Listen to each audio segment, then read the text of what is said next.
from N Accounting. So today's video, I want to talk about how to wean customers off having a personal relationship with you.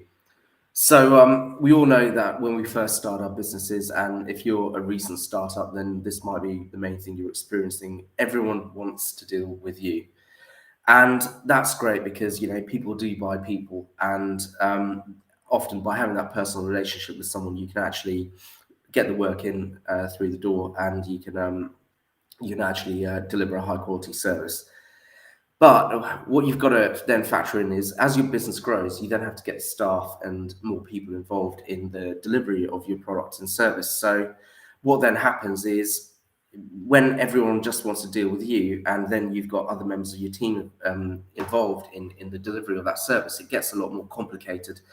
And it gets a lot harder to deliver the best level of service. And what then often happens is you end up getting queries from your customers about pieces of work that you're not completely current on at the moment. You may have an overview of it, but because you've got a member of your team that's engaged in delivering that work, they know a lot more about it than you do. So in those situations, it's really important that the client then goes to that member of team because they know they've got the answers to the questions. Whereas if they go to you, you've then got to go to that member of team, get the answers, and then go back to that client. And then it just adds this extra step in the way, which slows everything down and creates a lot more work for everyone. And it can also lead to misunderstandings as well. So one of the things I wanted to cover in this video is a couple of strategies I've used in the past to actually help our clients build relationships directly with our team. Ultimately, when you're doing a good job in terms of developing your team, so when I say developing, I mean hiring the right people, getting them engaged in your business, and then giving them that ongoing training, then what's going to happen and what should happen is a few months or even years down the line, you would have a team of people, and depending on the activity they're doing, they will probably be better at doing the activity.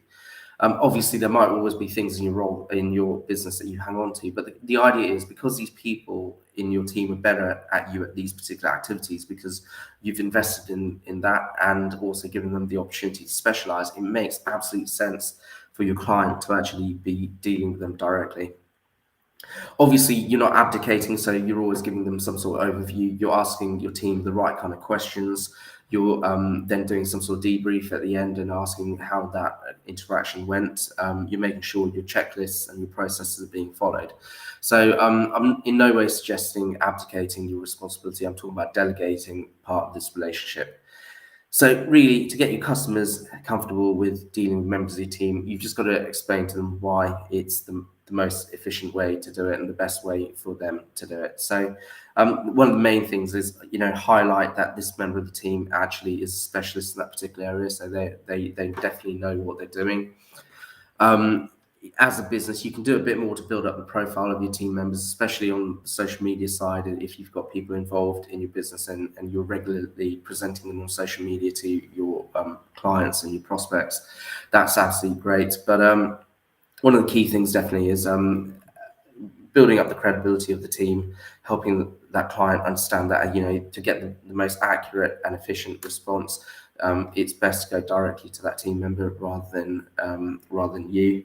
Obviously, they've got to then have faith that you're going to be providing the right level of supervision and direction for that team member. So you can definitely do that.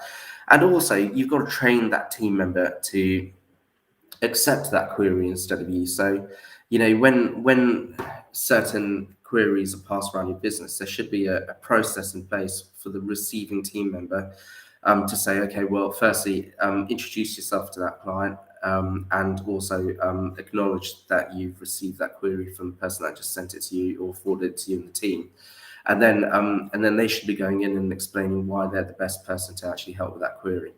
So today's video, ultimately, as you're growing your businesses, and let's face it, there's not many businesses out there that sell for £1 million without having a good team in place and having that delegation of relationships. So if you are serious about selling your business, then you've got to get to a point where your clients are comfortable approaching a team directly rather than you yourself. So All of this is the kind of stuff we cover in our Apex program, which is about helping business owners create their £1 million business. And it's also part of our £1 million processes course, which is part of our Apex program.